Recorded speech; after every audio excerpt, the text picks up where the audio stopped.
नैबे बेलायाव जोंनि सातिकाजुलि दखरा दुलाराय बर' फरायसा आफादनि गोदान मोननाय बिबानगिरि थांनाय 9 जानुवारि 2025 बेयाव जोंनि सातिकाजुलि दखरानि सिङाव थानाय मोनफ्रोमबो गामिनि रायजो राजा बिथांमोनखौ लानानै मोनसे थान्दै मेल जादोंमोन। बे थान्दै मेलनि गेजेरजों 2022 मायथाइयाव दाजानाय गोजाम आफादखौ सिफायनानै गोदान आफाद दानाय जादों। दा बेयाव गोदान आफादाव आफादगिरि महरै आं मुस्रि बिलाम बसुमतारी आंखौ सायख'नाय जादों आरो गाहाय नेहाथारि महरै बिथां अनसुमा ब्रह्म बिथांखौ सायख'नाय जादों। दा बे समाव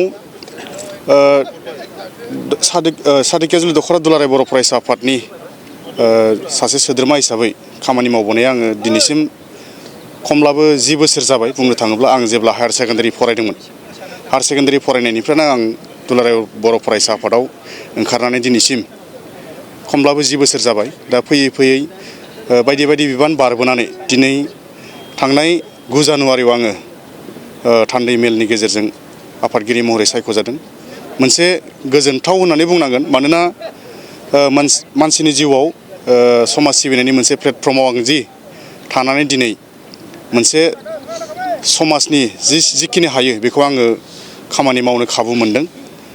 मानोना सासे मानसिया समाजखौ फोसाबनो बा समाजनि खामानि मावनो मोनसे प्लेटफर्म नांगौ हिसाबै दा नैबे दुलाराय बर' फरायसा आफादनि प्लेटफर्माबो मोनसे जोबोद मोजां मोनसे प्लेटफर्म। दा बेयाव थानानै आं खामानि मावनो मोननाया मोनसे खाफाल गोनां। आरो दिनैनि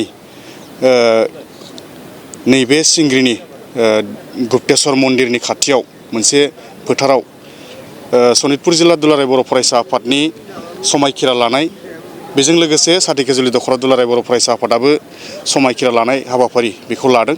दा दिनै बेयाव जोङो मिरु दुलाराय बर' फरायसा आफादनि बोसोनगिरि सार आरो मिरु दुलाराय बर' फरायसा आफादनि बुंथिगिरि आरो लोगोसे सुबुं फोनांजाब नेहाथारि आरो लोगोसे सासे नेहाथारि बिथां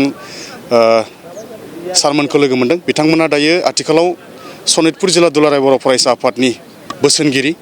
दा बिथांमोनखौ लोगो मोननानै आरो लोगोसे सनितपुर जिल्लानि सिङाव थानाय मोनफ्रोमबो दखरानि आफादगिरि नेहाथारि बिथांमोनखौ लोगो मोननानै आरो बिथांमोननि दखरानि बायदि बिबानाव थानाय बिबानगिरि बिथांमोनखौ लोगो मोननानै जोबोद गोजोननाय मोनदों आरो आसा खालामदों बिथांमोननि दिनैनि नैबेयाव जि हाबाफारिमोन बेयाव बिथांमोनखौ लोगो मोननानै बिथांमोननि मदद सुबुरुनजों जोङो अरायसम सिगांफोराव जेरैबायदि जोंनि दखरानि सिङाव जोङो खामानि मावबोनो हादोंमोन, बेबायदिनो फैबाय थानाय समाव जाहाथे बिथांमोननि सुबुरुनजों जोङो मोजां मोनसे खामानि मावबोनो हागोन।